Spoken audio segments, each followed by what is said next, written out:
আসানসোল উত্তরের বিধায়ক কৃষ্ণেন্দু মুখার্জি আসানসোলের সেন রেলে রোড এলাকায় অবস্থিত পাঁচমুখা ব্রিজ পরিদর্শন করেন। এদিন তাঁর সঙ্গে ছিলেন নগর নিগমের আধিকারিক এবং প্রশাসনের অন্যান্য কর্মকর্তারাও। পরিদর্শনের সময় বিধায়ক ব্রিজ সংলগ্ন এলাকা ঘুরে দেখেন এবং কেন সেখানে জল জমে যায় তার কারণ খতিয়ে দেখার চেষ্টা করেন। সাংবাদিকদের মুখোমুখি হয়ে তিনি জানান, প্রতি বছর বর্ষার মরশুমে এই এলাকায় জল জমে যাওয়ার ফলে সাধারণ মানুষকে চরম দুর্ভোগের শিকার হতে হয়। তিনি আরও বলেন, এই রাস্তা আসানসোল ও বার্নপুরের মধ্যে অন্যতম গুরুত্বপূর্ণ যোগাযোগ ব্যবস্থা বা লাইফ লাইন। ফলে এই রাস্তা বন্ধ হয়ে গেলে আসানসোল শহরে প্রবেশ করতে সাধারণ মানুষের ব্যাপক অসুবিধার সম্মুখীন হতে হয়। আগামী বর্ষার মরশুমের আগে যাতে জল জমার সমস্যা রোধ করা যায় সেই লক্ষ্যেই আজকের এই পরিদর্শন বলে জানান তিনি।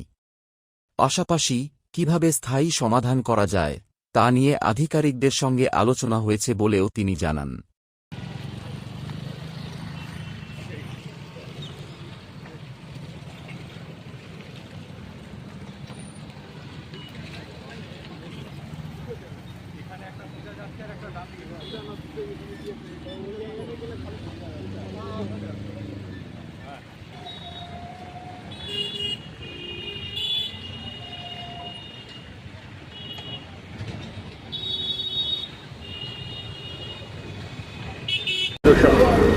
প্রত্যেক বর্ষায় আমরা দেখেছি এই পাঁচপুলের কাছে এখানে একটু বেশি জল হলেই পুরো রাস্তাটা বন্ধ হয়ে যায়, 4-5 ঘন্টার জন্য ব্লক হয়ে যায়। আর যেহেতু এই রাস্তাটা আসানসোল বার্নপুরের লাইফ লাইন, এই রাস্তা বন্ধ হওয়ার জন্য আবার ঘুরে কালীবাড়ি হয়ে আসানসোল শহরে ঢুকতে হয়।